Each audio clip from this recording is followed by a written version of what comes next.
So, are you joining us? I'm coming in. Coming in hot. Welcome. Thanks for having me. So 40 footer, we had a bathroom, converted a bathroom, and that had like under the vanity basin you have a laundry, a washing machine, shower, toilet, bedroom, walk-in wardrobe, kitchen, lounge. Yeah. And then the 20 footer, we had bathroom, similar bathroom, because you got to have the washing machine in there because you need washing facilities. Yeah. And then we had a small kitchen with a breakfast bar style thing that looked out over a window, and then bed. Do you just put it on a slab or do you just put it on fucking 4 post holes with concrete in them? I put it on buckets full of concrete. Perfect. Set and forget. Mate, but it's not obviously not permanent. Yeah. While we're building it, that's all we had. It was just that. And so what did you do with them after that? Sold them. Nah, it's good, man. We're good. Yeah. We sold them. Yeah. Sold them. One went 20 footer went to Papua New Guinea. Yeah, right. And the 40 footer went to down south somewhere. I don't know. Was it an easy enough process? No. Because everyone's like, oh yeah, shit, yeah, tiny homes. I'll just get a container, whack a bed in it, cut a few windows. Oh, if you were to build one now, I'd say, mate, I'll come and sit with you for an hour, and I'll tell you all the traps where you're going to come a cropper, and then you'll be good to go. But I learned the hard way. A mate of mine worked for a company called Ziegler Build up in Brisbane, and he did Australia's first and biggest container home, and they were on Grand Designs and all that sort of stuff. That's that one on the river. Yeah, Tyson worked on the river. You're on Pilly, I think it is. Was that Grand? It was on Grand Designs. It was on Grand Designs, yeah. And yeah, it definitely didn't go the way they. No, that looked like big dramas. I remember watching the show, stacking them on top of each other. The whole thing. It was a bit of a nightmare. I heard that because he sold that, hasn't he? He sold it. It's gone. Is it? I mean, I wouldn't have a clue what condition it's in now. I'm assuming it's. I was going to say because I heard from another guy who knew. This is a lot of bro science hearsay here, but he said they had a lot of trouble with like flashing. Flashing. As you could well imagine. Rust. Yeah. That was the biggest thing I found was rust and flashings was making that thing watertight. It's not designed to have holes cut all through it, like penetrations. Nah. So if you're going to do it properly, and you just make a roof and things like that. And also containers are like that. Yeah. Not flat. They'd be hard. Yeah, not flat. They're full of sort of corrugations, I suppose, all the way through it, aren't they? And it's also then you got to look into your standards that you buy. Yeah. So you can't buy anything lower than an A. Could have potentially had hazardous substances inside it. Okay. So you just can't risk it. Either a premium, which is brand new, you're paying through the teeth, or you go A grade, which is a few dings here and there, but you just navigate your doors. Yeah. Twist around. And I had a cool one. One of the cool ones we did 20 footer was it must have had wheat in it. Yeah, right. Originally, and what it had was these hatch down doors. Yeah. That came down on both sides, and also had these hoppers that you could open up the top. Yeah, right. It was wicked because like all your services, awesome. you're running everything straight through. Yeah. I had the hatch that came down on the side. All the plumbing was. Yeah. You literally pulled it down, and everything was there. Yeah. It was like purpose. That's a dream, isn't it? It was a dream. Yes. Yeah. Sick. Anyway, thanks for coming on this beautiful Gold Coast day. No worries. Welcome to sunny Gold Coast. Pissing down rain. Yeah, we had a few dramas starting, but we're into it now. We're good to go. Only 10 minutes late. 10 minutes before finish. Yeah. That's right. We're laughing. We're into it. So I wanted to get you boys on because I love what you're doing. I think it's so beneficial to trade, so beneficial, well, just to people in general. People, not just males, females as well, obviously suffer the same things. You want to tell us a little bit about how it all started? Like, obviously, you're both chippies, like you were saying. We are both chippies. Yeah, it started on a very fateful day in 2014 when we met each other on a building site together. Yep. Ed was fresh off a stint wrangling cattle and wrangling women up in the territory, as he says, and I was a few years out of my time, 4 years out of my time. And yeah, I'm from Sydney originally. Ed's from Longreach, and there's probably not too many reasons why we should have got along. Yep. Very, very different blokes, but Jim Carrey, love of Jim Carrey bonded us together. It happened pretty quick too. I can see a little bit of Jim Carrey in both of you. Both dickheads? Yeah. That's fair. Glad you said it because it was going to be awkward for me to try and bubble that one out. Yeah. So it wasn't too long before we were cracking out one-liners from Dumb and Dumber and Ace Ventura and all that sort of stuff. So yeah, sense of humour. Gets you through the day. Yeah, it really, really forms strong relationships. 2015, I believe, December 2015, I lost one of my best mates to suicide. Shit. Yeah, happened very, obviously, as this happens in this space, very unexpectedly. Dan, he named also Dan. I'd sort of become a bit of a mentor to him. And he wanted to become a carpenter, get a carpentry apprenticeship.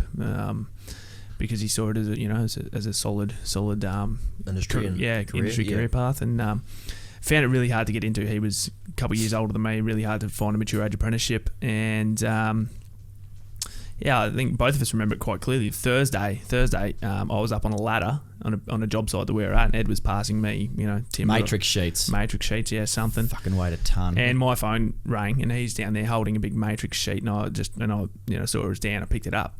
He's screaming through the phone, over the moon, so pumped. He's like, mate, you're never going to believe it. I've finally found someone to take me on, mature age apprenticeship, carpentry, starting Monday, going to be the best thing ever,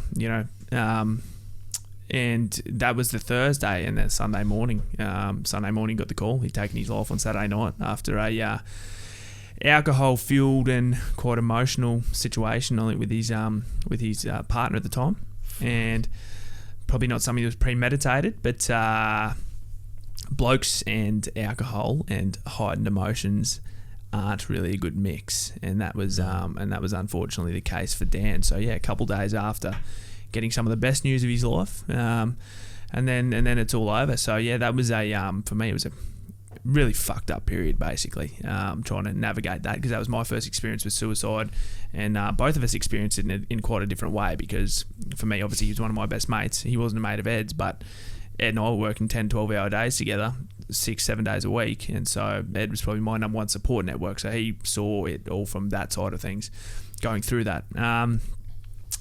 We'd had an idea to, as you do, shoot the shit at work to get yourself through the day, talk a whole lot of nonsense, and, an alternative workwear brand was an idea that we'd had, because we were sick of wearing the same old stuff to work. We thought, well, there's nothing out there like that, maybe it can't actually be done.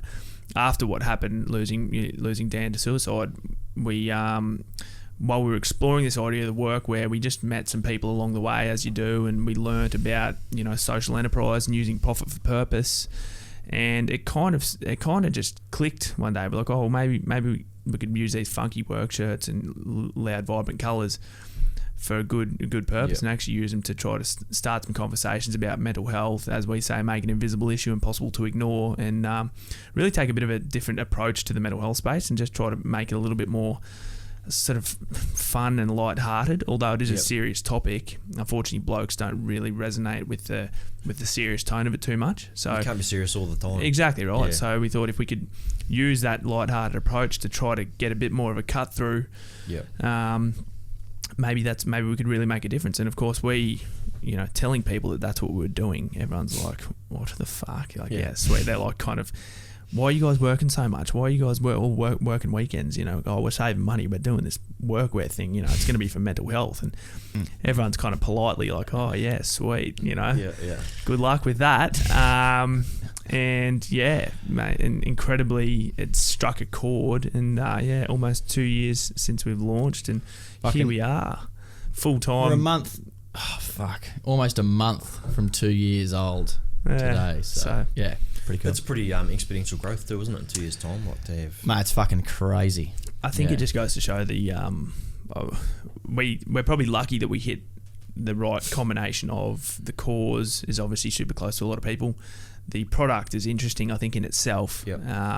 And the third bit that we probably didn't see happening was the two idiots behind the brand have been able to make it a bit more relatable. We really are a face behind the brand, and there's probably not. I can't think of any other workwear brands or any other clothing brands really where the face, that the people behind it. Yeah. So it's struck a chord, and it's awesome. We absolutely love it. It's become a passion for both of us, and we've both got different strengths as well, and we get to express ourselves and do that through the business, and it's just amazing. We get to go to work every day and feel like we're actually making a difference, and the proof for us is in the stories that we get every day through social media. The emails, really heartfelt stuff, people reaching out, and also the really tough conversations. But I think that's really what we're trying to get across, is that as blokes we can have these tough conversations, and it is okay. And for us, the journey, it's only sort of just getting started, but it's a really exciting one. Yeah, I heard a little thing the other day about these blokes who were talking. They were saying they don't do small talk anymore. the small talk bullshit where you come in and say, what about the rain? Yeah. How's the weather? I fucking love small talk. Yeah, but that gets hid so much. Like some people might want to talk about something that's really, really important. Yeah, but they're hidden behind that small talk. Oh shit, yeah. But that's such a, what is it?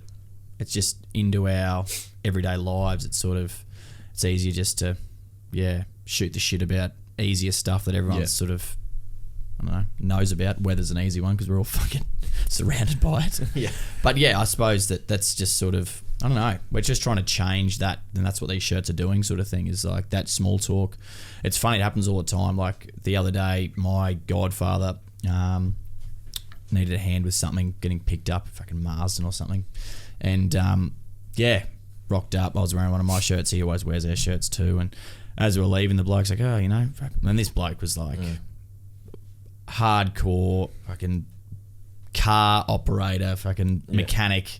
Like, he's just a couple of flamboyant blokes. Yeah, 50. He would have been, I don't know, late 50s, tats and fucking earring piercings and shit. And asked us what these shirts are. We told him. He goes, yeah, fuck. He goes, yeah, I know about mental health, mate. He's like, fuck. And then that was just it. Like, and like Dan always says, they just need a fucking opportunity. And mate, he was off like fucking 10, 15 minutes telling us how, almost lost his missus. He fucking got in a bad praying. He fucking, attempted to kill himself. Fucking goes and sees a psychologist once every 2 weeks. And fuck, that guy's not telling anyone else that. No. He's not telling anyone else that. He wouldn't be telling any of his mates that. Jeez, that must have been fulfilling. Yeah, for you, it is. Like, well, it is, and it's sort of like, well, fuck. Why does it have to be so hard? Well, it's just purely giving people an opportunity to talk about our license, and that's hilarious what you say, because that's exactly how it goes down every time. Oh, their conversation started about mental health. Oh, I know a bit about that. Yeah, you know what I mean? And then it's off. Yeah, but it is fulfilling. It is. It's probably a crazy journey. Like, I suppose, like for me personally, I know Dan too. Like the shit that I've learned for myself and implemented into my life. Like I used to be fucking hothead, fucking flat out. Weekends were always on the piss. Fucking Not much has changed apart from the weekends on the piss. The weekends on the piss. But like, now I'm a lot more present. Definitely, I've realised, just even with myself and like what I've learnt and implement. I work out now. Like I was saying before, meditate twice a week. I journalise stuff now. It's a new thing I started this year, is like journalising stuff. And just what this business has done for me personally has been fucking phenomenal. Let alone the impact we've heard from those that have been getting around our stuff. We were speaking about it last podcast I did, about how that's sort of speaking about your mental health, or making sure your health is in good order. Making sure your house is in order. With your mental health, your physical health, your emotional health, all of that's in order. That used to be only shit hippies would talk about in the 70s. Really, and it's slowly now it's become. There's only, you can imagine that many suicides before you start to think, fuck, we got a big problem here. And then you guys taking the bull by the horns really and going, well, something needs to be done here. And I mean, there is other charities for sure. There's other stuff doing it, and you're doing your small part of that big picture. But it seems like that conversation start is a big thing. The reason was something needed to resonate, like Dan was saying before. Fuck, nothing resonates. Like those big mental health charities, which they're absolutely needed. There's no doubt they've got their purpose, but we're not trying to get into blokes that are on their way to hurt themselves. That's not where we are. We're back here, fucking blokes like ourselves that just. This needs to be something we need to talk about daily. Yeah, that's right. It needs to be at the forefront of our minds. Like, I just see it everywhere all the time. Like even, like Dad yesterday, we had a cousin who passed away 2 days ago. And, he's blowing up about, family infighting and, fuck these guys, they fucking treated us like shit, or treated, him like shit and blah, blah, blah. I'm like, Dad, fuck, you just got to let all that shit go. Like, you can't, you're as bad as them. Like if you're saying that, you're just putting yourself as bad as them. It's sort of like that attachment. Like, this is a big thing we learnt from Nick Sutherland, bloke down in Melbourne, was sort of like that sense of how things should be. That's how people get fucking caught up. So we're just trying to That not letting go is a big thing. Oh, yeah, Massive. but I was actually watching a show last night on Netflix. It was about women who murder, or I'm a killer, something like that. Right? I love those shows. geez, that sounds good. Really, How it's- good are my they? wife's obsessed with women behind bars, Oh, really? and I'm just like sort of looking out the side of my eye every time she's watching this, just taking notes. Learning how to make a shiv. Yeah, I know, she's Where's all the toothbrushes gone? Yeah, I know she's crafty, but she's moulding them together with a lighter. But yeah, back to what I was saying. yeah. Now you got me nervous. But yeah, this lady, she ended up killing a guy, and the parents were heavily religious. The parents of the guy who died, she killed him, admitted, yep, I killed him. She's a peanut, just trying to, she choked him unconscious, killed him. But then within 3 or 4 months, the parents had forgiven her, and now they visit her in prison and talk on Skype and everything. It's like, yeah. And I'm thinking, and at first glance, I was like, holy shit. Like, how on earth would you be able to do that? But then the more I watched them, they were like heavily religious, which is, they've got their own reasons for it, for, forgiveness, whatever. But I just thought in general, and then my wife was blowing up about it as well, saying, how could you do it? Then I thought, well, what's the alternative? Hang on to it. Hang on to it and let it eat you up every single day of your life. Like, granted, nothing's going to bring your son back. He's gone. No. That is horrible beyond words, and she did it. And I don't know if I could go to the extent of visiting her. But it's just creating that more poison. It's like the that family that got tragically, their kids got killed in Sydney 2 weeks ago when they were going for ice cream. Oh, wow, yeah.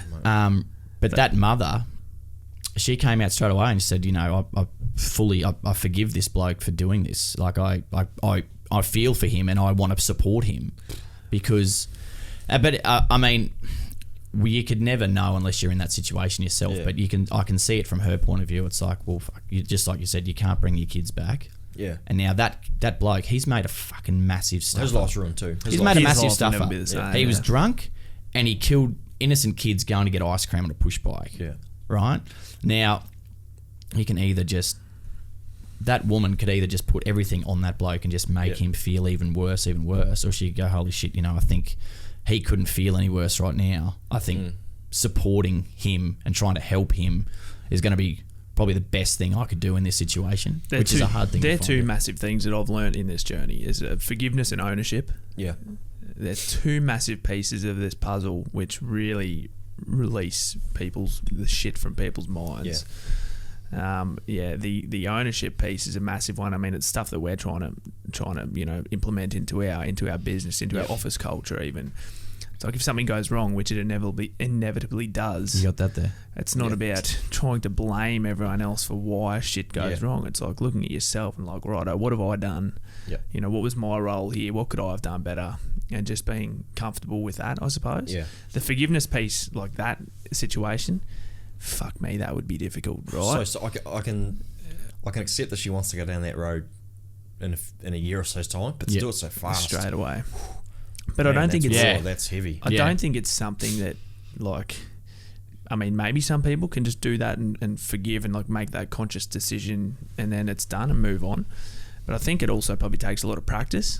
It's probably something that'll come up for her a lot, and she'll probably relapse at times and think, fuck that guy. Yeah. But I suppose it takes a lot of practice to be able to have the mental fortitude to be able to do that. But it certainly frees you of a lot of grief and anger. Yeah. Well, why hang on to it? Yeah. I mean, just it's a. That's what a lot of people. That's why their mental health is so poor, is from hanging on to stuff. Oh, see it everywhere. If you decide to be a product of your past or a product of what's happened to you, then you'll always be stuck in that. You're always going to revert back to that. Everything happens, this happened to me, so this is what's going to happen. Well, mate, that's the whole Tony Robbins thing. It's like, he talks about, people always are going to his seminars and stuff like that, and, they might be heavily depressed or heavily anxious about stuff. And he'd be like, what's wrong? And they say, my fucking dad beat me as a kid. Yeah. And he's going, okay, fuck, that has happened, and that's shit house. Clearly but a it's cheeky like, kid, yeah. But you can't withstand that and say that this is your problem for, you've got to take fucking ownership, which is Dan's just point there. Oh, yeah. Take ownership for yourself. You can't pity yourself and say, fuck, this is a point of my situation. I'm here. You've got to break out, take ownership and work towards it. And that's the hardest part, but it's what needs to fucking happen. Well, yeah, and the other thing is, Ed mentioned Nick Sutherland before. He's a mental psychological therapist down in the Mornington Peninsula who he's done a lot of mentoring with us. So I have to make sure I'm not in your view. No, you're right. And his big, one thing that he always says is like adulthood is just unfucking your childhood. Adulthood is you spend your adulthood unfucking everything that happened to you as a child.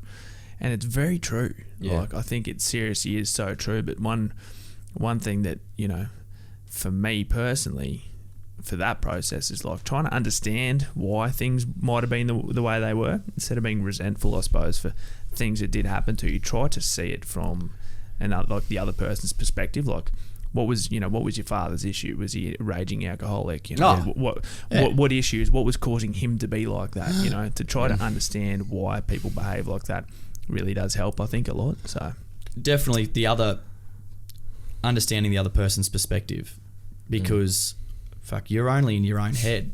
Yeah. You've got no idea what's going on over there. Like, I've got no idea what's been happening to you the last 2 days. I've got no idea what's been happening to you the last 2 days, except probably drinking grog and putting your feet up, I would say. But it sounds like he's been doing it tough. But the thing is, trying to understand why someone's acting a certain way, and then you having a perception of why they should be acting a certain way is just never going to fucking happen. And that's exactly what I was saying to Dad. I was like, you can't expect people to act a certain way, Dad. Fucking hell. Like, that's just insane. Like, that's fucking insane, expecting them to act a certain way. I was like, you can only act the way you want to and set an example for everyone else around you. Yeah. And with those internal struggles too, there's two sides to every story. So you're like, well, the way, and text messages, that's why I very rarely text.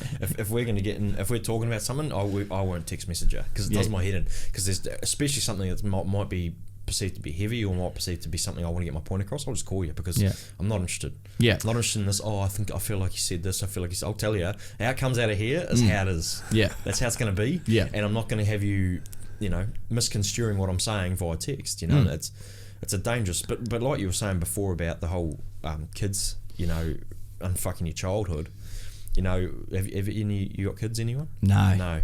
See, I do, and it's man, it opens your eyes once you have them, because every little thing you do reflects in them. And when you start seeing them replicating what you do, or speaking the way you speak, or being affected by something you've done, that hits home like you wouldn't believe. Like, it's scary. How much of a role model you need to become, I suppose. You probably don't. You probably underestimate that, I would say. Oh, hugely. And what you underestimate the big things you do, but you overestimate the big things you do. So you overestimate, maybe like you might get mad and yell or something like that. You overestimate that. That's just stuff by the wayside. But what you underestimate is your day-to-day persona and your day-to-day behaviour towards that child. Like, that's what that little often thing counts for a lot. So, if you're constantly getting up and not saying good morning in the morning to your child, they'll notice that, and that will, because it's a gradual thing over time. Yeah. But if when they wake up, you make a big deal about how much you love them and how much you have a great day. I try and always say that before I go to work. I'm like, make sure I always, before my child goes to school. Yeah. Other ones at work now as well, but she works full time. But once you go to school, I'm always telling them, have a great day, have this, because I want that to be the thing that they always remember. And it starts it off. It starts the day off, and they don't have to be at school wondering, I wonder what Dad's doing, or what that. They know that I've said, have a great day, I love them, and there's no ability for them to think anything different. 100%. The big thing with kids as well is that when shit's going down, or when shit's going on at home, or things aren't great, they developmentally, they do not have the words to articulate the way that it makes them feel. Yeah. If they are struggling, or if they are absorbing anything that's going on, they literally can't. They don't know how to even talk about it. They just know that, oh shit, that's. I don't have all the stuff. Yeah, I don't know. Do you know what I mean? And so they absorb it. They hang on to it, and it festers and builds over years and years and years and years. And that's why you get to a stage in your life of adulthood or. Whatever, that you're like, what the fuck was that? How do you make sense of that? But that process that you were just talking about before, like how you're starting your day off, I literally said that to my wife last night. I was like, I've noticed, like, in the last month and a half, like at the start of this year, is that I've been as productive as I can be in the morning and getting little wins, like rather than getting to work and being like, I've got to get this fucking done today, like one big task, like it's just smaller wins, and it's just made me feel 10 times better. So, mate, win the morning, win the day. Yeah, but like getting it exactly. But amen. I haven't hit snooze once this year. I've fucking made it to the gym every morning, except this morning when we came down here. Yeah. And the sorry about that. You're right. He was doing push-ups in the car park. Still got squatting when I got here. It was strange. And still making breakfast every morning. And like I said to her, I was just like, those 2-3 little wins every morning have just been. I've just been phenomenal for me. Yeah. And like that thing with your, doing that with your kids every morning, that's your win, I would say. Yeah. And it sort of would set you up. It's a little bit for me. It's good for them, but it's also for me. I am at work comfortable that I know that you have a fight with your wife. Yeah, or your you're child unfinished. and Yeah, unfinished. You're at work. You're like stewing about it all day Yeah. until you get home. Well, now you can call, but I can't stand that. I want them to know that it's all happy and good when they leave the house, because you don't know how they're going to come back. You don't know what's going to happen during the day. Oh, you want to make sure that everything's comfortable when you leave. Yeah. I heard a thing about that. Jordan Peterson said that you meant to. Pretty sure it was Jordan Peterson. You make your bed every morning. Make your bed. He's a big bed making man, Big and maker. pick your chin up and pull your shoulders back. Exactly. That's his Shoulders thing. back, head up Put high. your game face on. Your game face on. Yeah. Yeah, Making the bed's a nice one. I like that because you've completed your first job. Yeah, get up, get it done. You're task orientated. Yeah, he's a and that was there was a Navy general said the same thing. It was one of those like Cambridge graduation events. That was the same thing he said. He was just like, get up, make your bed every morning. It's just like set your routine and stick to it and make it happen, and it sets everything else up around you. And you'll find you'll be doing everything else around that better. So like even Amy Stanton's Sheila, a plumber down in she's Victoria, Melbourne. Victoria, yeah. And she put a thing up. It was last year. It was like, any job that's going to take you less than 5 minutes, don't procrastinate, just fucking do it. Yeah. And I've just been like, I just do that at home now. It's like, if there's dishes there, just fucking wash them, and then it's not going to pile up, and it's not going to be a major task later. Like, it's just so much better. Yeah, you should get it done if it's If it's just there, just do it and just get it done. Yeah. And then it's not going to weigh on your mind. You're like, I've got to get home this afternoon, and I've got to do the washing, and it's going to take forever. It's just like, just do it then, and it's get done. that done. Yeah. Bite the bullet. Yeah, it's just those little things. And this is all stuff we've learnt just literally by doing Trademutt. If I wasn't doing Trademutt, I'd still be smoking durries tradie at that's banging nails and bloody drinking grog every that's weekend. a lot of difference too in the trade industry too, with health and just in general. Like, people are trying to... it's shit house. Yeah, it is shit house, but it's getting better. It's getting much better, actually. Like, it has been shit house in the past, but no, I know a lot of tradies who the pillar of physical health, and take a lot of pride in it, do pack their lunches. I would still say majority, pack their at smoke least up, 70% wouldn't be. At least. Well, at least 70%. It would have used to be 100% of tradies that smoke durries, and they have beer, beers straight after work. Yeah. But now, I don't know what the percentage would be, but it's certainly down there. Well, they had stats came out. I think it was last year or the year before. It was something like 70-something% of tradies cautiously look after their tools. Yep. And then it was something low, like maybe 30 or 40% look after their health. Yeah.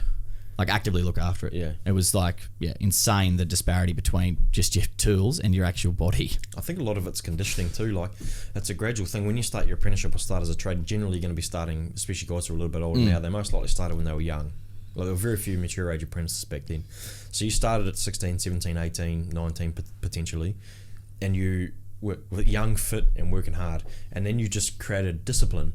So you get into your 20s, get into your 30s, get into your 40s, and then you're obviously smoking and drinking the whole time, but just through discipline, you're getting up, you're showing up at work on time, and you're working hard because your body's stuffed. Yep. You're not looking after it, and you're putting all the things in your body that you shouldn't be, but through discipline, you're just grinding through it. It's like a big fat person. Oh, They're massive people. They didn't start massive. They got, they weren't born gradually happened. So to think and sit there and go, I don't know how they do that. Well, they do it easily because it wasn't. Well, not easily, but they used to it because it slowly happened. Same thing with tradies. So they slowly became of poor health. They slowly became of poor mental health. It's just through sheer discipline that they still show up, get up, show up, and get the job done. That's it.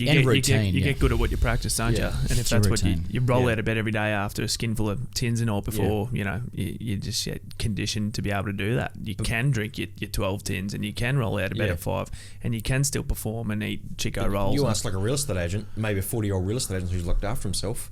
God, you've now got to complete what this guy completes each week. No way. Mate, you last 2 days. Yeah. You've got to smoke this many darts. You've got to smoke, this many cans at the end of the day. And I'll need you to work physical job.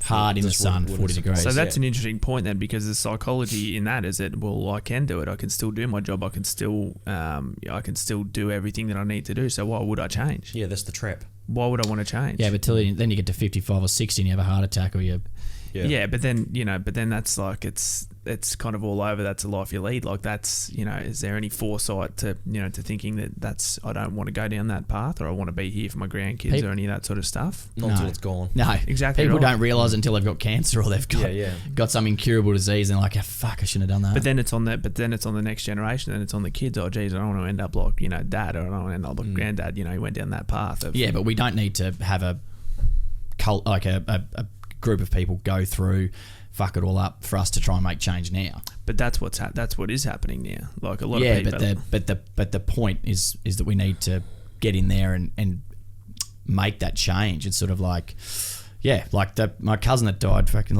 2 days ago. A 60-year-old bloke, he had throat cancer from the top of his esophagus to his gut, and he was a tradie, he was chippy, and just smoked durries copiously, drank heaps of piss, and he's fucking 60. I saw him on Thursday afternoon. He looked like a prisoner of war. His fucking shins were as skinnier than my wrists, mate. It was hideous, and I just couldn't imagine anyone having to go through that. But there's so many people setting themselves up to go down that same path without really realising it. I suppose what we're trying to say is, just step back and just have a look at what you're actually doing, what you're putting into your body, and what you're doing with your life. Like, you got to look after yourself. It's fucking... Well, you only get one of these. Bloody oath. And I've noticed, like, I was in pretty poor health over the last... maybe... Just, like, I would get fit, like, do something... I've got to trick myself into fitness. So I've got to, like, sign up to do a race or complete some sort of event. Yeah. And then I'd just go down the road of just ignoring myself for the next 9 months until I did something else. Yeah. And then it just started to really badly affect my mental health. Really badly. And I was like, well, not badly to the point where I was ever, in a serious position, but I just noticed that, like, I was negative. I just couldn't sort shit out, and it was all because I was just running a red line, working hard, not looking after my body, and it just slowly, but it was a gradual thing. And it wasn't until, like, it was actually my wife pretty much made me aware of it. She's like, what on earth is going on? I was like, I don't know. It's crazy. It's weird. And so then I've been actively, back in eating far better, exercise, things like that, and it's just like an exponential growth. And you felt whole, like, better all round. Yeah, like, and it wasn't till you feel better that you realise how bad you felt. Yeah, fuck. Amen. And that might be what half these people who are, that's the point I was trying to get across, was these people who are the 50-year-old guy, like the guy, the guy you were speaking to about the car, was it a mechanic or? Yeah. He might feel like this is just how you feel.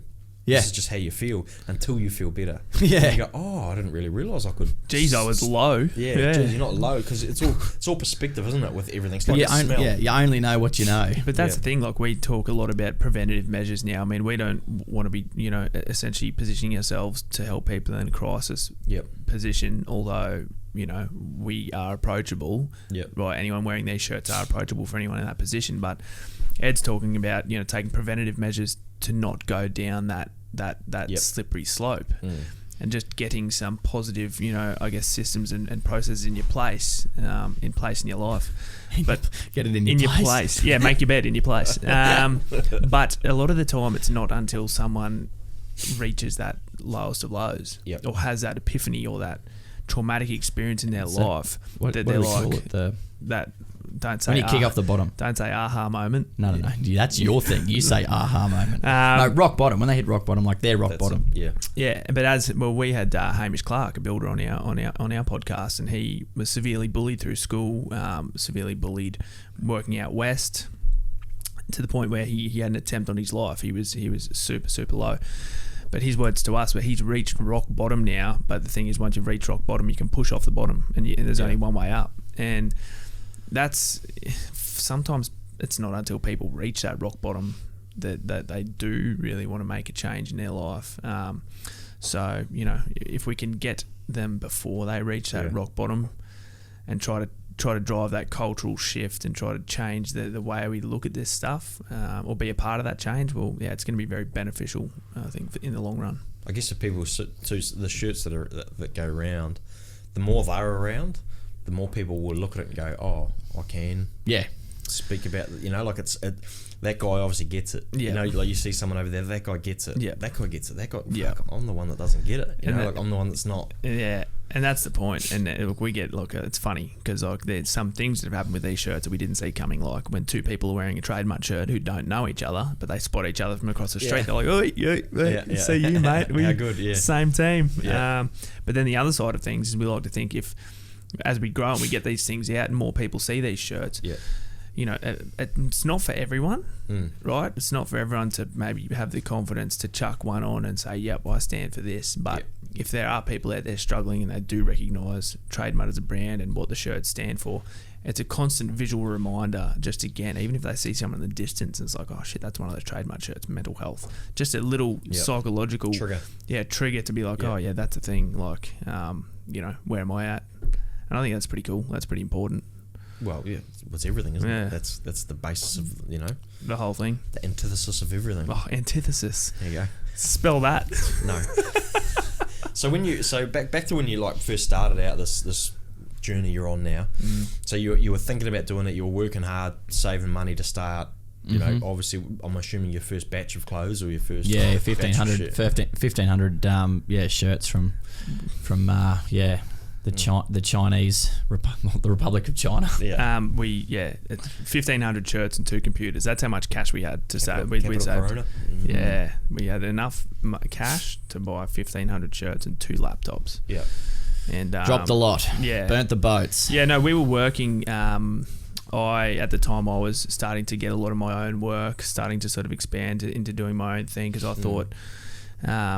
At the time, you know, if you're a chippy, the natural progression is you do your trade, you do a bit of time, and then you become a builder. Yeah. But every builder I'd ever worked for was just stress head, just complete shit going on everywhere, running shit operations, you know, no life, nothing, quoting all the time, all the standard sort of stuff. And so here I was thinking, well, I love being a carpenter, but I don't. It's not. Scratching, doesn't look that much fun over there. Scratching that itch, and I don't really think I want to be a builder. But in saying that, it's a solid, you know, job you can always earn money from, all that sort of stuff. Yeah. So I'd started working, doing weekend stuff, a lot of little renos and whatnot.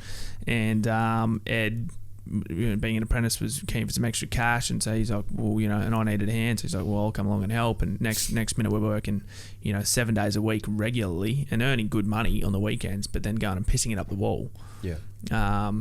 And you know, we sort of Big time. got our heads together and got to a point where it was like, well, you know, why don't we put our heads together here and try and do something? You know, that's like, if we're supporting each other, well, we can save this cash and we might be able to, you know, do something with it. Yeah. And so that was when the business idea sort of started to evolve, and we were working a lot. Like we were doing sort of 3-month stints at a time of 7 days a week. 3 months at a time, which, you know, is definitely not sustainable. No. But we had each other's backs. If he was getting out of bed on a Sunday morning and rocking up, then I was. And if I was getting out of bed on a Sunday morning and rocking up, then he was too. Do you know what I mean? And so, but the flip side of that was we weren't going out on Friday night, Saturday night, and, you know, and pissing up the wall and So getting you're blind saving $600 there because of what we were doing. And then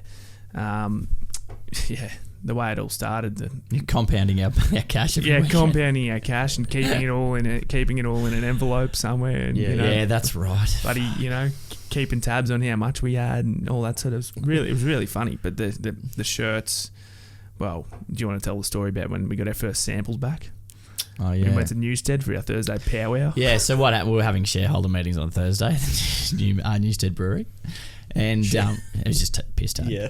And anyway, these 3 shirts finally arrived. There was that one there, and then a version similar, pretty similar in colour, and then there was the coit we made, which is like green and gold. Anyway, we wore them down to the Newstead Brewery. They didn't have our charity name on the back, like this is a conversation starter or anything. It was just these shirts, and sat down there and got a couple of schooners, and we started just spinning a few yarns. And then all of a sudden this one person came up to us and said, "Oh, I love your shirts, you know, what do you guys on a Bucks party or something?" We're like, nah, just bloody away we go, tell them, you know, what our plan was. And like, "Oh, that's a great idea." Anyway, 6 people had come up to us in like, what, it was 2 hours we were there. Yeah. And the last person that came up to us was from Quest magazine. It was an editor, just a local rag paper in Brisbane. And he goes, we told him about what we're doing. He's like, mate, that's awesome. He's like, can I put that in the paper? And we're like, yeah, that's cool. I said, don't, because Dan was not on the tools anymore. He was in the office. So I was out on the tools, and it was ironic because the house we were renovating was a graphic designers, like 2 graphic designers owned this house, and I'd been wearing my sample shirts to work. And they were like, fuck, let's go with this. Anyway, I told them, and then they started helping build our website. So anyway, this guy's like, oh, can we do an article? And I said, we're like, yeah. But I said, just let us know when you're going to do it because the website's not up yet. We haven't ordered any stock, blah, blah, blah.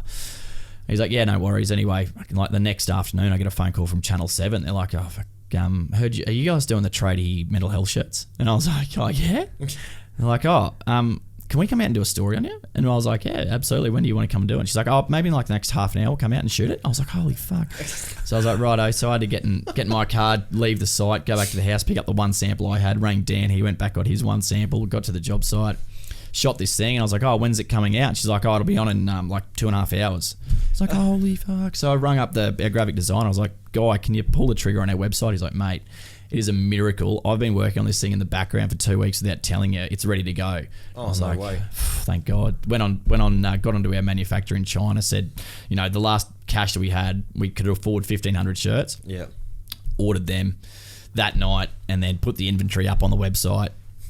Fucking came up on Channel 7, and then fuck, the rest is history. We had the Shopify apps on our phone, like the Shopify. We ran our website through Shopify, and suddenly, we're just sitting there. The whole thing went on TV, and it was just, apart from the fact that we both look like complete dickheads. We'll play that next month when our 2-year anniversary comes out. But yeah, suddenly the phones are just going cha-ching, like one sale. It's like someone's bought a shirt. Holy fuck, we've sold one. My sister was the first one to ever buy one. And then again, away it went. Come in to say it, cha-ching, and it was like, are you fucking kidding me? Like, is this legit? And then people just started coming onto Instagram. You start looking at like on realestate.com. I mean, we were we are on here. Yeah, coming onto Instagram. No, it was actually hilarious because we had, so with the whole thing goes, we were cash flow positive in 3 days after that Channel 7. Yeah, we'd broken even in 3 days. After that Channel 7 article.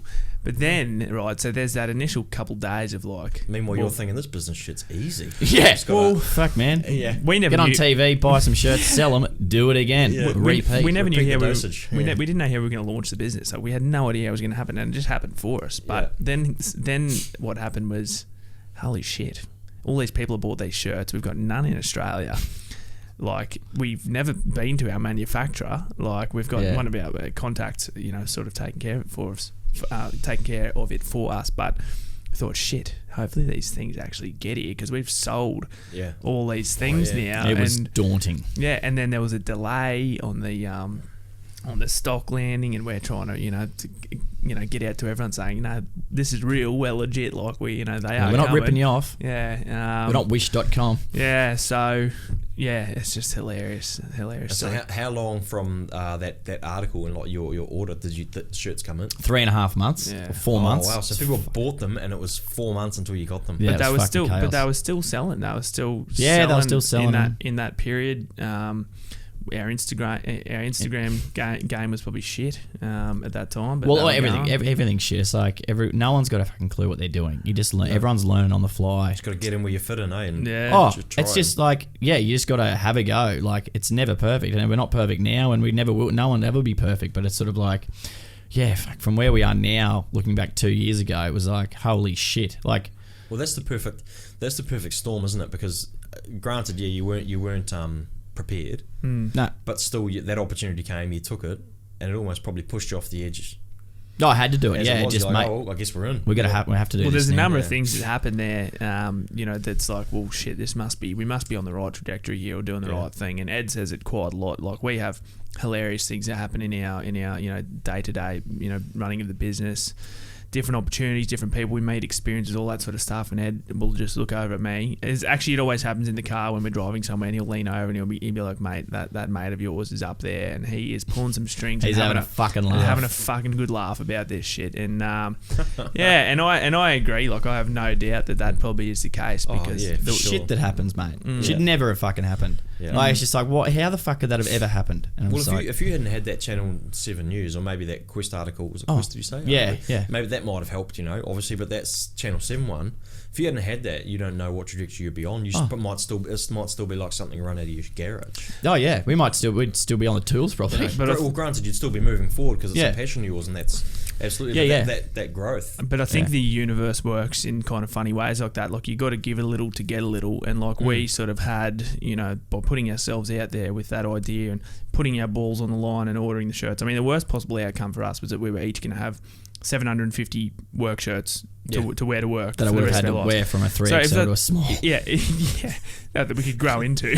But if that was the worst outcome, well then, at least we had a crack. We could live with that. Yeah, but it's the 100% you could. It's like, well, it is what it is. I tried. Exactly right, and it's the point of, and we would have had 2 nice laptops to use as chopping boards or whatever. Yeah. But it was the point of having a crack. Just going a few steps, in that direction, and then the universe is sort of giving us. But we were determined to make it happen. Like, no matter what, we were going to make it happen. Like, the next day I got into work after that Channel 7 thing, I said to the bloke I was working with, Kane, I said, mate, I'll fucking quit this job. I was like, I'm going to quit this job and do this full time. And he's like, mate, what the fuck are you talking about? He's like, it just happened. I was like, no, I'm going to quit and I'm going to do this. He's like, you're one of those blokes. Anyway, it was like, the day we got back from China, I walked on site, quit. I hadn't even finished my coffee yet. I'd quit. Turned around, drove back down, was in the office. I was like, I've just quit, and I'm driving the tool trailer back. I'm ripping all my tools out, and I'm done. And that was it. I just, So from there, just to get a time frame on it, from that Channel 7, 4 months until you got the order came through. Yep. How long after that? Was it after that you quit? Nah, I quit before they arrived.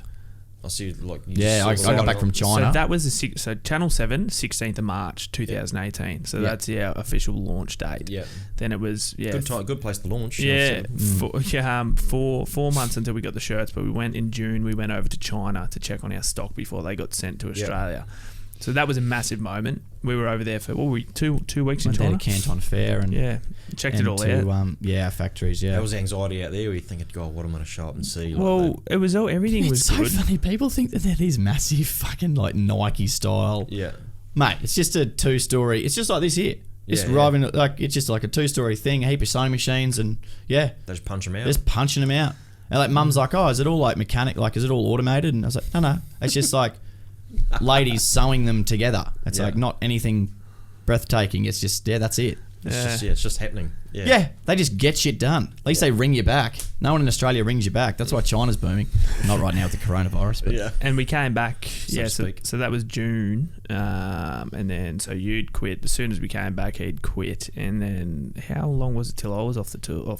Well, it wasn't. Yeah, too much longer. You're probably a month later. August. Well, it got to a point where we had no choice. We just the shirts rocked up. I'll never forget packing on Ed's veranda, front veranda. Yeah, his mum and his sister there. It was like actually it was a bit manic, really. And I was like, wow, labels going everywhere, and Sandal, mate. But we navigated it, and it's hilarious. So you then came in. So I guess that's the scariest part about a business like yours is scaling, isn't it? Went all in, So you've got to go. You've decided. So straight away you got 2 employees off the bat. That need to live. Yep. So you go that, and then you got 1,500 stock. Yep. We're going to buy more stock. Well, we were lucky. We had a bloke invested in us early, like a seed investor. Nice. So that really gave us a runway of cash. Yep. But then we fucking burned half of that. Like we fucked it up. And we're lucky we didn't completely fuck it up, because we were learning, like strippers and cocaine, or was it? Exactly. No. We were using sub. What we did, it was really in hindsight, beautiful thing. But we'd built a business to a point where someone had invested in us and was like, yeah, fuck, you guys know exactly what you're doing, away you go. Yep. Here's some cash, go and do it. And then for some reason we're like, holy fuck, we don't know what we're doing. Let's go find someone that does know what they're doing and pay them to do it. Yeah. So we went and did that and just got taken for a fucking ride, which was in hindsight now, I'm so glad that did happen, because I'd rather do it with, 70 odd grand than fucking 300. Yeah, exactly. The other side of things is that, like, in that process, once we secured seed investment, which was really great, we'd sat down and we'd done, forecasting and budgeting and this, that and the other, and, so we've got 10 or 15 grand to spend on marketing, right? Okay, Yeah. so we're like, righto, let's go and spend that on marketing because that'll make this business big, you know? But that was a trap for us because, you know, being a startup, you've got to be thrifty, you've got to be, you know, you've got to use a bit of nous and, you know, figure out what works. You don't have, because you got 15 grand in your marketing budget, you don't have to go and spend that. Yeah. You know what I mean? But we didn't know what our marketing, like we went to someone probably in guidance on how to do marketing, and they didn't explain to us how to do the marketing. This is marketing 101. Marketing It's all bullshit. 101, it's all bullshit. But it was, you know what I mean? Yeah. Like we just went to someone and said, oh, can you market our business? I said, yeah, okay. How much money you got? I was like, 15 grand a month. Just go and jack it up. And they're like, okay. Just fucking burn 15 grand. And that was it.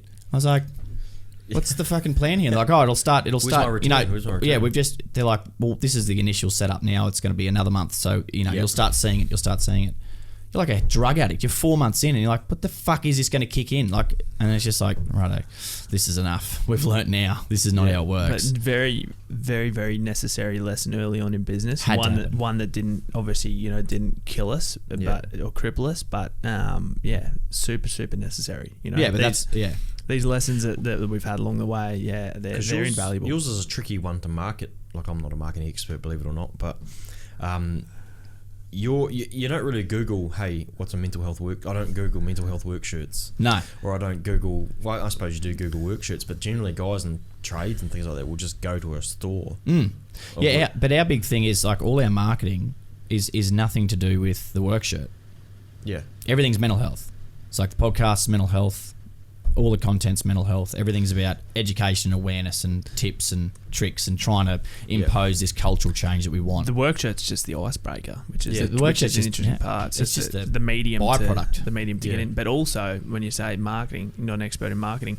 Well, we, in terms of branding and marketing, we stumbled on a little bit of gold because these things market themselves. Yeah, that's right. Yeah. You know, people are like, what? And if you look at Google searches for Trademutt or whatever, it's like, oh, coloured tradie work shirts. You know this what I is mean? a conversation starter, Yeah, like, funky, bright shirt. yeah. And so they go out and they do what they're supposed to do. They do start conversations. And as we say when we send these things out, if anyone wears one of these shirts, it's about acting with empathy, compassion, and taking a non-judgmental approach. Three of the biggest things that we want to instill in blokes particularly. Women get that really well. Blokes, you know, a little bit deeper. They're getting there. But they start the conversations, and then the next thing is, you know, like Ed talked about the conversation he had with the mechanic or whatever, but then the next one is like, oh, where can I get one? You know what I mean? Yeah. Like, and it's like these coloured work shirts, you can't miss them. So it's kind of There's an element of responsibility when you buy one, isn't there? massively. So that's a little Massively. byproduct, and you think, just, you know. But again, you know, not everyone's perfect. Like, you know, the two of us, like we could be, you know, better at times in the stuff that we're doing. Like, You've got to be real. You got to be real. You got to keep it real. Yeah. Yeah. You gotta be Anyone genuine. anyone that thinks that they've got their everything sorted in their business or everything sorted, like there's always room for improvement. It's just like, and that is another massive thing. Because like when I was going through my apprenticeship, I didn't want to look like I didn't know anything. Like I wanted to know everything, but I never wanted to look like I didn't know something. So I just fucking bullshit my way through it. Like, oh yeah, I know that, and then, but it wasn't doing me any good. Yeah. But like now, it's sort of like I was talking to a mate on the phone yesterday, actually, talking about a business that we know of, and a guy that's running it, and he hires people that aren't as educated as him. Yeah. And I said to my mate, I was like, why the fuck would anyone employ anyone that is not as good? Like it is, you know, you need people that are better. Yeah. Like that, like everyone that we're employing at Trademutt, it's like, I'm putting you here because you know how to do this job shitload better than me. That's why you're here. Like, I'm not going to be coming over and, you know, asking how to do things. Like, you're there, go do it. Like, and that's people's insecurities. I think they can't have people around them that are better than them. But you meant to surround yourself with people that are like. I remember reading a story about Craig Bellamy. You know, the Melbourne Storm coach. Fuck, a bloke that can blow his lid. Yeah, can do. Can blow. But he had like he had 3 assistant coaches, and all those 3 assistant coaches ended up being head coaches elsewhere. They have, And he employed them. He's like, these guys, I consider these guys the top coaches. I'm having them on. Yep. And like didn't have a ego where he's like, oh, they could be as good if not better than me. He's like, well, you guys are the best guys for the job. Why would I not stack the deck in my favour and put these people on? And it's the same thing like the Scott Hutchinson thing when he, like, you know Hutchinson Builders, one of the biggest privately owned builders in Australia. He stepped down as you know, director, champ, like and to chairman because there was a guy that his dad rang up and said this guy could run BHP. He's like, fuck, put him in my job. Yep. He's like, I don't care. That's perfect. This is what you talked a lot about with Trevor Hendy though. Ego comes back to the ego, huge, doesn't it? And everything does. What's that book? Ego's Evil. Is that it? I don't know. I'm not sure. Yeah, it's on my list, but it's a It's a one that's written exactly just about that. If you can eliminate that as best you can, I don't think you ever get rid of it. I think you spoke about that. Like you never actually get rid of it, but if you can get rid of it as much as you can, it just opens up doors that you never really knew existed. Or at least kind of work out how to manage it or recognise when your ego is starting to control your behaviours and actions. It's the vulnerability side of it. That's what it is. People just don't like saying that. And it's the exact same thing as when I was doing my apprenticeship. I was like, oh, fuck that, I know that. It was just, that was the ego. I was just like, oh, well, I'm not going to let anyone try and be better than me. It's hurting you in the end because they assume you know it. Yeah. So instead of being taught correctly, you do your fucked up way of doing it that you don't know you're doing it. Yeah. Exactly. Now, I don't want to seem like a bugger, but I'm going to have to bail. You shoot, mate. No, so you step into the hot seat here, Derek, because this is where the good guys sit. You come in. Thanks for coming, Ed. You're a champion, brother. Thanks, Jono. We're a bit late running, so Ed has to. He's got a business to run. Oh God. Yeah. I'm stepping across. Step across. Come on over. See you, mate. See ya. Is this how it is? Is this how it is in the shop? Literally fucks everything he touches. Passion fingers, they call that, eh? Passion fingers fucks everything he touches. Basically, yeah. Yeah. No, but that's what we were speaking about, the ego. Like it's so limiting, and people don't realise it. Like everyone's got it. Like I've certainly got it. Oh yeah, for sure. To a big extent, but the fact that you can eliminate it as best you can is going to help you along the way, and people don't really. It's one of those things that you need to try and navigate. I think. This kind of comes down to. We could twist that over. We'll just twist it over. Focus on you.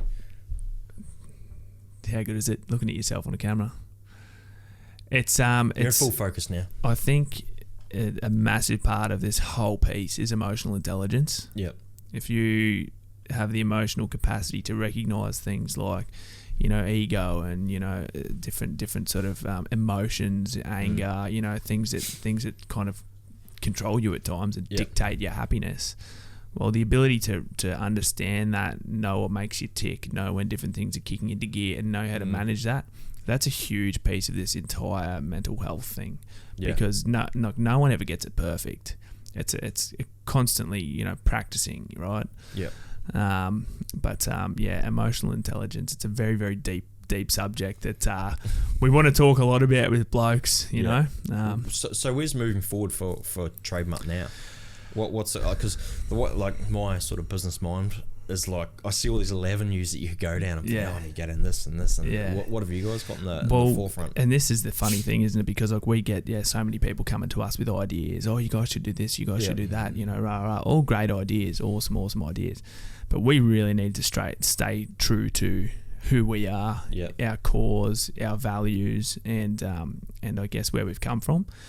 Being blue collar, trade related background, we could go off and make a whole lot of different products. I mean, we're sort of working on a bit of apparel stuff at the moment, some different hats and straw hats, bucket hats, different singlets or whatever. But staying true to who we are is really important to us. And being genuine is the number one thing, because if we lose that and we start to stray and go into this, that, and the other, well, we're going to kind of lose a bit of credibility, I think. So that's our number one focus.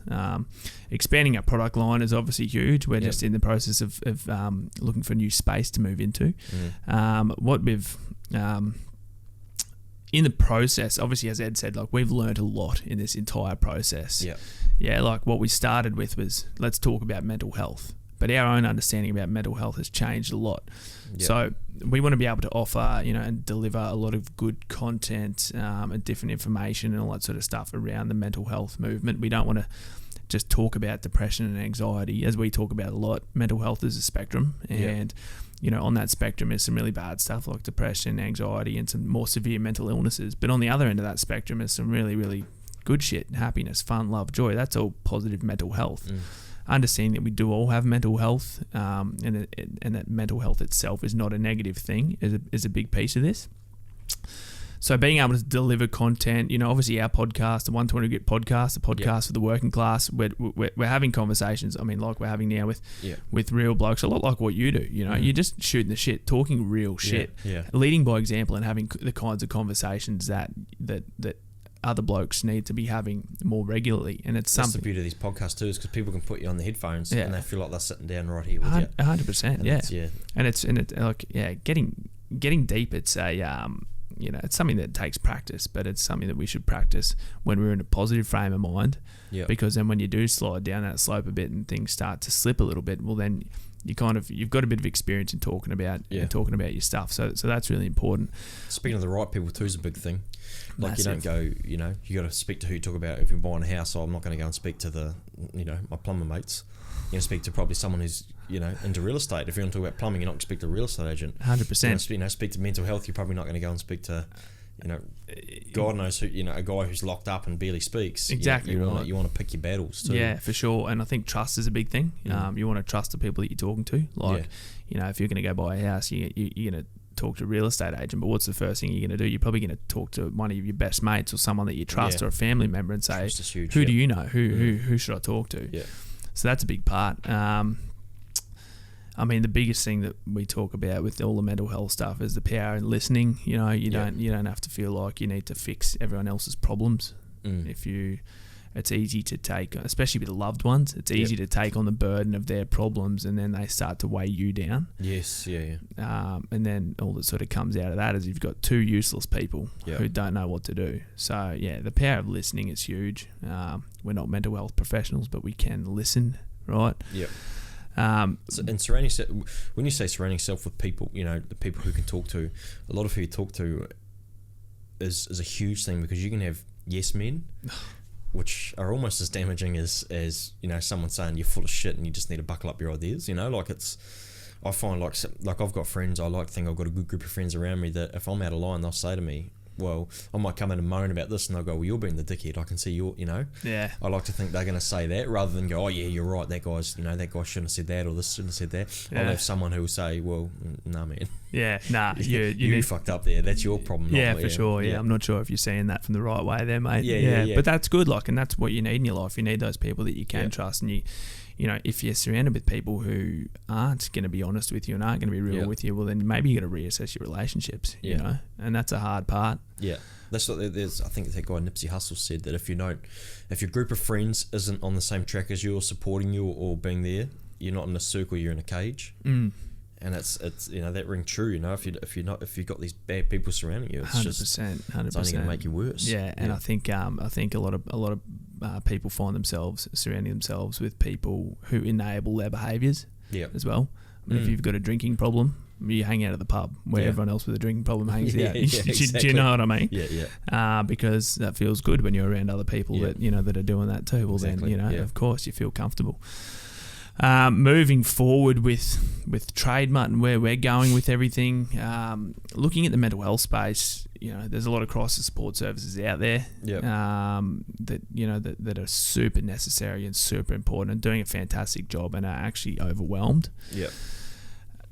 But from where we stand, there's not much out there that appeals to blokes like us. The problem demographic is 14 to 44-year-old blokes. And if you look at marketing of a lot of these organisations, you might see a bloke sitting in the corner of a dimly lit room looking really sad. Yeah. And that's not often what depression looks like. A lot of people hide that sort of stuff, So we've, off the back of the success we've had with Trademutt, we've been able to found our own not-for-profit. This is a Conversation Starter Foundation, or TAX is the acronym. Yeah. We see a lot of problems essentially with the mental health space is that it's expensive to seek private sector mental health support. Mm-hmm. For tradies, it's it takes time in what's already a busy schedule. Yeah. And if you've got to go and make an appointment with your GP or whatever, it's like when are you going to get away from the job site to do that? Can you get away early? It's hard. There's a lot of barriers to being able to access. So with TAX... It's easy excuses too. Exactly right. And you don't need very many excuses. Exactly, yeah. If you can get rid of them... Make it as easy as possible. So for the goal for TAX is to remove the physical and financial barriers that exist for anyone being able to directly reach a psychologist, private sector mental health support, not volunteer-based, actual professionals. The way we're doing that is by establishing a text service. Text-based is easy. It's not... you don't have to, although we are all about having conversations and opening your mouth and talking about it, you know, it can be just as good to write it down and just as easy. Yep. It's something that we want to be able to push as a 24/7 service, and we want to be able to push it as, okay, righto, so you've seen someone in a Trademutt shirt, you've spoken to someone in a, you know, funky tradie work shirt, and you've had that conversation. What next? Yeah. Text TAX. You can talk to a mental health professional, and they can. It's just the first port of call. We want it to be used as the first port of call, as saying, hey, I've got a bit of shit going on. Just getting it out rather where do I go from here? And we want to be able to push it as something that you can use at Smoko, you can use in the dunny at work, you can lay there in bed at night and you can text, and it's totally fine. A lot of the times with guys, they won't open up till they've had, you know, 6 stubbies. Yep. And so, you know, if that's what it takes, you know, for someone to open up, well, we want them to be able to remember their conversation. So you're doing a beer brand? Wouldn't that be bloody cracker? Is that what I'm hearing? We're treading the line. See, do you see how I just found that way? Mate, see? There's another... open up when they have beers. Another business idea. Let's build You've nailed it. Yeah. But if a bloke is going to, you know, not open up with a professional until after they've had a few beers, we want them to be able to look at their conversation they've had the next day and remember what they talked about. You know what I mean? So because if they can't physically sit there and envision themselves speaking, you know, person to person. Yeah, a text is the next best option, isn't it? And I suppose a lot of it's just writing it out too. Like if they're writing it out, they might be able to go and then write it out, get it out, and then also something to reflect back on too. Later on down the scene, go look where I was 2 months ago. You know, now I'm feeling great. I'm feeling this. I've not been with this. Yeah. I guess in your business too, you can get caught in being a jack of all trades, master of none. You know, like if you start going, we're going to do this, and you spread yourself so thin that what you're doing and what the core stuff is that got you in this position. Lose focus. We don't want to lose focus, and that's something that for us is we have these conversations weekly. You know, so excuse me, what are we doing here? You know, what's our focus? You know, who are we actually trying to help? You know, at the end of the day, we are trying to lower the rate of suicide in this country, particularly male suicide, particularly 14 to 44-year-old blokes. You know, how are we doing that? Trademutt, we want to change the culture, the perception, the way we view mental health. And then with TAX, we want to remove as many barriers as possible to anyone actually being able to get directly to a mental health professional. So the two, TAX and Trademutt, will run like two train tracks parallel with each other in line. Percentage of our profits will always go towards funding the TAX tech service, but by doing it in-house, we can really control the image, and that's the biggest thing. You know, I think the service is great, all that sort of stuff is awesome, but the image and how it's perceived and how it's marketed is how we're going to actually get people to use this stuff. So, you know, a lot of you know, we've got different corporate partners. We've got these things on small residential builders, you know, and tradies, all that sort of stuff, and up to, you know, BHPs and Hutchies and all that sort of stuff. Those bigger guys have all got an EAP in place, right? So they've got an employee assistance program where someone can reach out, you know, if they're struggling, it's paid for by the company, and it's awesome. I'm not too sure how many people use it or not. You know, a lot of conversations. Nowhere near enough, I'd say. Nowhere near enough, but all the little guys don't get that, you know. So we want to be able to, you know, provide for those little guys and give them somewhere to go, because there's that many of them, mate. There's that many. I wouldn't know the percentage, but it must be a great deal of percentage that falls under that huge you know. And it's hard for small business owners out there. I mean, you've got a small business yourself. You know what it takes to run a business. I don't have an employee assistance program, but it's come and have a chat to me, and we'll I mean, obviously, if any of my employees were in trouble, you know, I'd do my best to make sure, you know, I'll do what it takes, of course. But to have that point of contact or have that ability to utilise that's huge as well. But the small business owners as well, they're running small crews, they're getting up early in the morning, you know, they're quoting late at night, they're trying to run the family, they're trying to keep the family happy, keep the roof over their head, they're trying to run the job they've currently got. They've got shit going wrong, and they've got shit going right, but they've also got shit going wrong inevitably, and they're also trying to plan the next job and keep the work coming in for the boys. There's a lot of pressure on one bloke there quite often, you know, and it just sometimes it just doesn't take all that much, you know. It breaks over time. Like we spoke about before, it's just you start to neglect the things because you realise you don't have time. You're like, I don't have time to look after myself, I've got to do this. When in actual fact, this is the incorrect way of thinking, because you can't, like, you know, you got to fill your cup up first to be able to pour from that cup. 100%. And like if any of my blokes came to me and were struggling, I could almost say to them, shit, I ain't got my stuff together either. Like, don't ask me for advice. That is an awesome point, right? Because this vulnerability piece, it starts from the top, and like, we talk about it a lot, as leaders, we need to be getting real in our own work environments, talking about some of our own problems. Like we do that. We were out at Longreach last week, and we were talking to the Longreach Regional Council about this stuff, and they want to instill this culture in their workforce where people feel comfortable and safe to open up. But the way that you create that culture is by talking about some of your own struggles yourself and making it okay, because as soon as you do that, you open up that space, to make it okay for anyone else to talk about their shit without feeling like, they're the odd one out or they're the only one with things going wrong. Because that's the crazy way of saying it, the odd one out, because you're not. You're just the one that's saying something. Like the odd one out's the guy who's killing it, not needing to speak to anybody. That's really is the odd one out. 100%. If you think about it. Oh no, it's without a doubt. 100%. And it's just like, it's almost like this. It's just not the ledge is not right. And in the minute, and that's why your shirts are working so well. So the name Trademutt, where did that come from? Where'd you come up with that? Trademutt.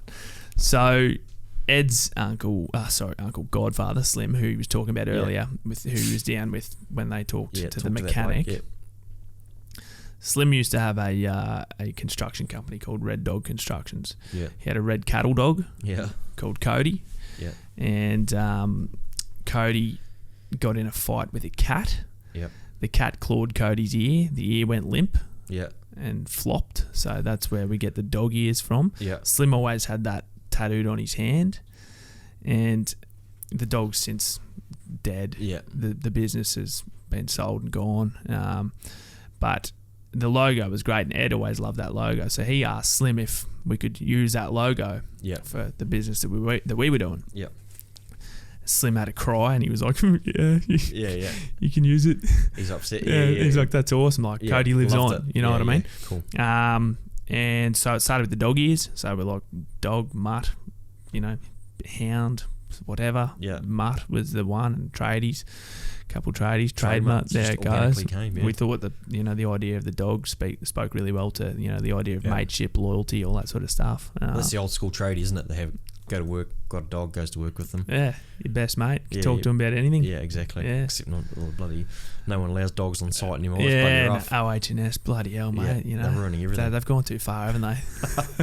But so that's kind of draw parallels between that sort of stuff. So we kind of like that. Everything at Trademutt has got a story. We like a story for everything. So that's what I like about it. Like it's and I love everything you're doing. I mean, it's just.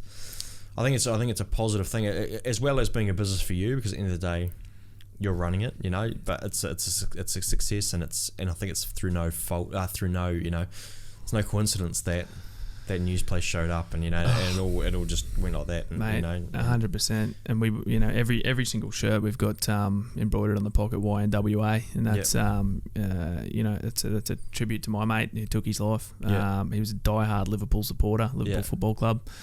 They sing "You'll Never Walk Alone" to their team. That's what that. Well, I looked at that and I was wondering what that stood for. Yeah, they sing that to the team before every game, and it puts the back of the hairs on the back of your neck standing up. It's a bucket list to go to a game like that and hear that live, isn't it? 100%. So that's that's a tribute to him, and also a message to the movement as well. That this is what it's all about. It's mateship. You're not alone. We're all here. So stories, mate, and I think that allows people to connect. That's what we really want to create, a connection. And once you are, once you wear one of these shirts, once you're part of the family. Like we want you to feel like that you belong. Because that's a massive thing. A lot of blokes, one of the big things that people struggle with is a sense of belonging. That's why we play team sports, right? It's fucking great. We love it. You get the mateship, the camaraderie, all that sort of stuff. So for people that don't have that, we want to create that.